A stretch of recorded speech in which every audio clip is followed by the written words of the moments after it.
Mateus 23. Então falou Jesus à multidão, e aos seus discípulos, dizendo: Na cadeira de Moisés estão assentados os escribas e fariseus. Todas as coisas, pois, que vos disserem que observeis, observai-as e fazei-as, mas não procedais em conformidade com as suas obras, porque dizem e não fazem. Pois atam fardos pesados e difíceis de suportar, e os põem aos ombros dos homens, e eles, porém, nem com seu dedo querem movê-los. E fazem todas as obras a fim de serem vistos pelos homens, pois trazem largos filactérios, e alargam as franjas das suas vestes. E amam os primeiros lugares nas ceias e as primeiras cadeiras nas sinagogas.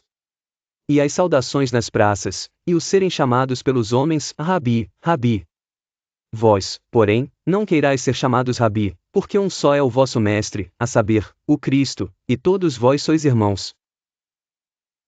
E a ninguém na terra chameis vosso Pai, porque um só é o vosso Pai, o qual está nos céus.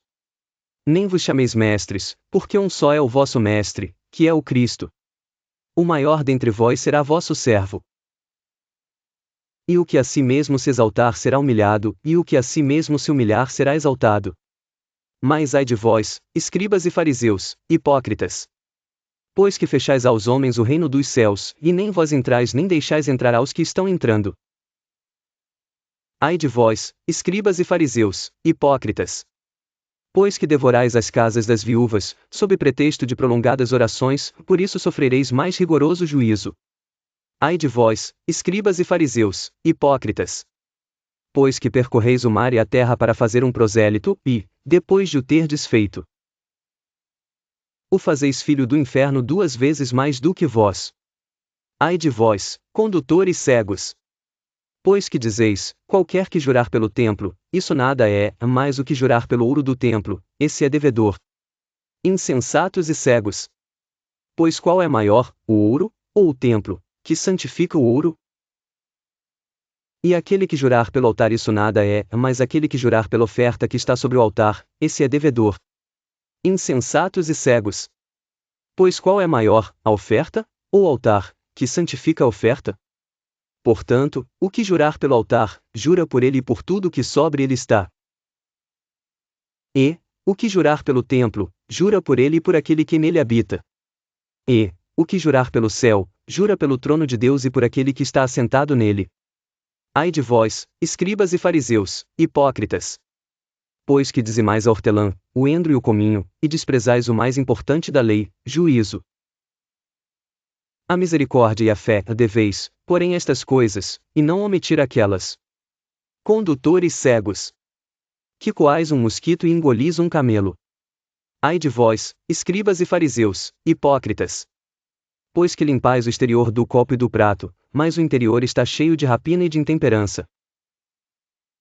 Fariseu cego! Limpa primeiro o interior do copo e do prato, para que também o exterior fique limpo. Ai de vós, escribas e fariseus, hipócritas!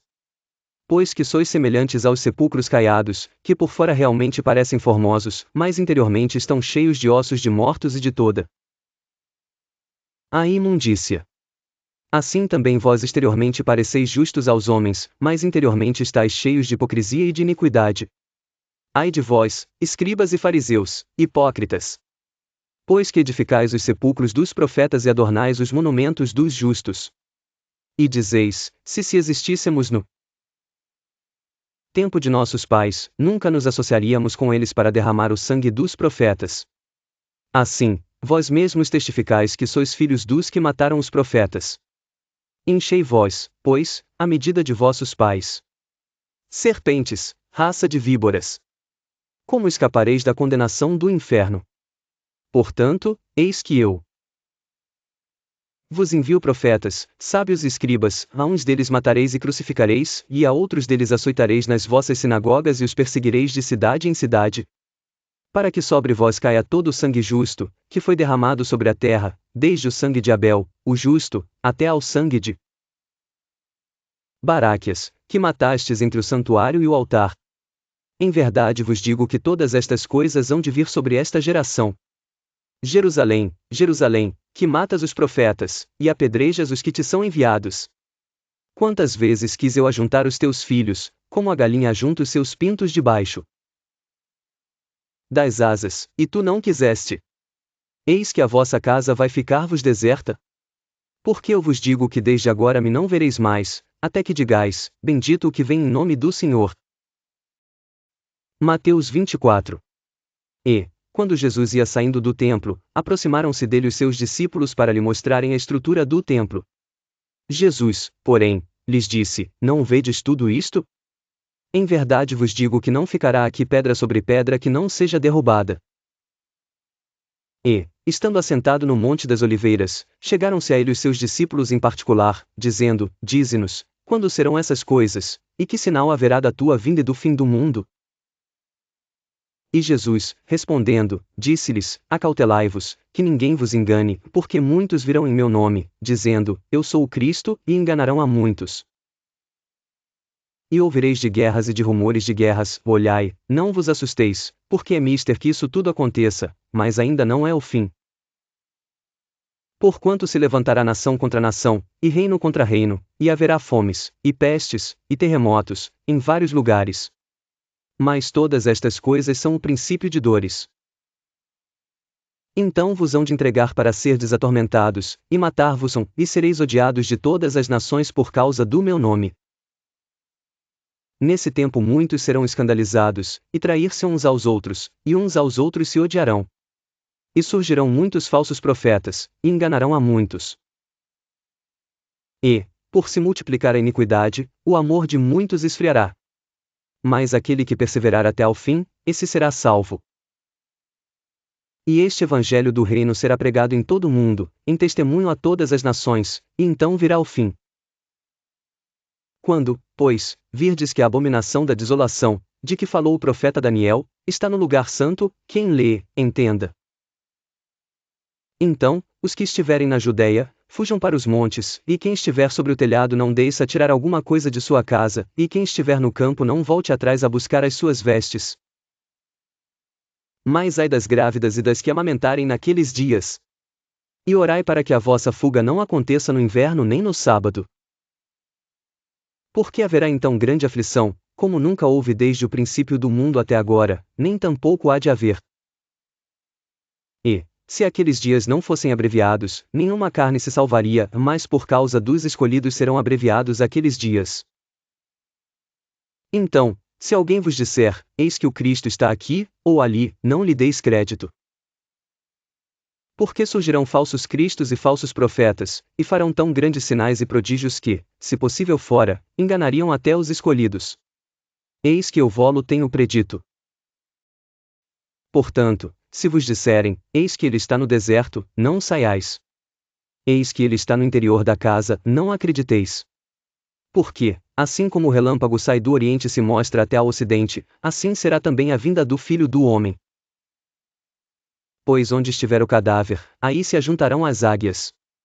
E, logo depois da aflição daqueles dias, o sol escurecerá, e a lua não dará a sua luz, e as estrelas cairão do céu, e as potências dos céus serão abaladas. Então aparecerá no céu o sinal do Filho do Homem, e todas as tribos da terra se lamentarão, e verão o Filho do Homem, vindo sobre as nuvens do céu, com poder e grande glória. E ele enviará os seus anjos com rijo clamor de trombeta, os quais ajuntarão os seus escolhidos desde os quatro ventos, de uma outra extremidade dos céus.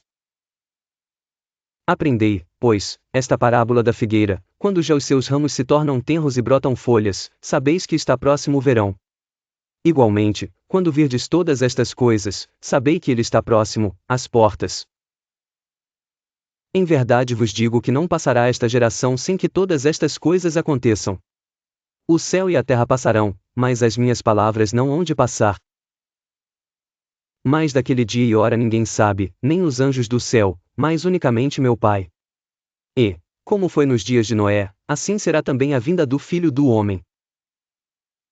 Porquanto, assim como, nos dias anteriores ao dilúvio, comiam, bebiam, casavam e davam-se em casamento, até ao dia em que Noé entrou na arca, e não o perceberam, até que veio o dilúvio, e os levou a todos, assim será também a vinda do Filho do Homem. Então, estando dois no campo, será levado um, e deixado o outro, estando duas moendo no moinho, será levada uma, e deixada a outra. Vigiai, pois, porque não sabeis a que hora há de vir o vosso Senhor. Mas considerai isto: se o pai de família soubesse a que vigília da noite havia de vir o ladrão, vigiaria e não deixaria minar a sua casa. Por isso, estai vós apercebidos também, porque o Filho do Homem há de vir a hora em que não penseis. Quem é, pois, o servo fiel e prudente, que o seu senhor constituiu sobre a sua casa, para dar o sustento a seu tempo? Bem-aventurado aquele servo que o seu senhor, quando vier, achar servindo assim. Em verdade vos digo que o porá sobre todos os seus bens. Mas se aquele mau servo disser no seu coração: o meu senhor tarde virá, e começar a espancar os seus conservos, e a comer e a beber com os ébrios, virá o senhor daquele servo num dia em que o não espera, e à hora em que ele não sabe, e separá-lo-á, e destinará a sua parte com os hipócritas, ali haverá pranto e ranger de dentes. Mateus 25. Então o reino dos céus será semelhante a 10 virgens que, tomando as suas lâmpadas, saíram ao encontro do esposo. E 5 delas eram prudentes, e 5 loucas. As loucas, tomando as suas lâmpadas, não levaram azeite consigo. Mas as prudentes levaram azeite em suas vasilhas, com as suas lâmpadas. E, tardando o esposo, tosquenejaram todas, e adormeceram. Mas à meia-noite ouviu-se um clamor: aí vem o esposo, saí-lhe ao encontro. Então todas aquelas virgens se levantaram, e prepararam as suas lâmpadas. E as loucas disseram às prudentes: dai-nos do vosso azeite, porque as nossas lâmpadas se apagam. Mas as prudentes responderam, dizendo: não seja caso que nos falte a nós e a vós, e diante aos que o vendem, e comprai-o para vós. E, tendo elas ido comprá-lo, chegou o esposo, e as que estavam preparadas entraram com ele para as bodas, e fechou-se a porta. E depois chegaram também as outras virgens, dizendo: Senhor, Senhor, abre-nos. E ele, respondendo, disse: em verdade vos digo que vos não conheço. Vigiai, pois, porque não sabeis o dia nem a hora em que o Filho do Homem há de vir. Porque isto é também como um homem que, partindo para fora da terra, chamou os seus servos, e entregou-lhes os seus bens. E a um deu 5 talentos, e a outro 2, e a outro 1, a cada um segundo a sua capacidade, e ausentou-se logo para longe. E, tendo ele partido, o que receberá 5 talentos negociou com eles, e granjeou outros 5 talentos. Da mesma sorte, o que receberá 2, granjeou também outros 2. Mas o que receberá 1, foi e cavou na terra e escondeu o dinheiro do seu senhor. E muito tempo depois veio o senhor daqueles servos, e fez contas com eles. Então aproximou-se o que receberá 5 talentos, e trouxe-lhe outros 5 talentos, dizendo: Senhor, entregaste-me 5 talentos, eis aqui outros 5 talentos que granjeei com eles. E o seu senhor lhe disse: bem está, servo bom e fiel. Sobre o pouco foste fiel, sobre muito te colocarei, entra no gozo do teu senhor. E, chegando também o que tinha recebido 2 talentos, disse: Senhor, entregaste-me 2 talentos, eis que com eles granjeei outros 2 talentos. Disse-lhe o seu senhor: bem está, bom e fiel servo. Sobre o pouco foste fiel, sobre muito te colocarei, entra no gozo do teu senhor. Mas, chegando também o que receberá 1 talento, disse: Senhor, eu conhecia-te, que és um homem duro, que ceifas onde não semeaste e ajuntas onde não espalhaste, e, atemorizado, escondi na terra o teu talento, aqui tens o que é teu. Respondendo, porém, o seu senhor, disse-lhe: mau e negligente servo, sabias que ceifo onde não semeei e ajunto onde não espalhei? Devias então ter dado meu dinheiro aos banqueiros, e quando eu viesse, receberia o meu com os juros. Tirai-lhe, pois, o talento, e dai-o ao que tem os 10 talentos. Porque a qualquer que tiver será dado, e terá em abundância, mas ao que não tiver até o que tem ser-lhe-á tirado. Lançai, pois, o servo inútil nas trevas exteriores, ali haverá pranto e ranger de dentes. E quando o Filho do Homem vier em sua glória, e todos os santos anjos com ele, então se assentará no trono da sua glória, e todas as nações serão reunidas diante dele, e apartará uns dos outros, como o pastor aparta dos bodes as ovelhas. E porá as ovelhas à sua direita, mas os bodes à esquerda. Então dirá o rei aos que estiverem à sua direita: Vinde, benditos de meu Pai, possuí por herança o reino que vos está preparado desde a fundação do mundo. Porque tive fome, e destes-me de comer, tive sede, e destes-me de beber, era estrangeiro, e hospedastes-me, estava nu, e vestistes-me, adoeci, e visitastes-me, estive na prisão, e foste-me ver. Então os justos lhe responderão, dizendo: Senhor, quando te vimos com fome, e te demos de comer? Ou com sede, e te demos de beber? E quando te vimos estrangeiro, e te hospedamos? Ou nu, e te vestimos? E quando te vimos enfermo, ou na prisão, e fomos ver-te? E, respondendo o rei, lhes dirá: Em verdade vos digo que quando fizestes a um destes meus pequeninos irmãos, a mim o fizestes.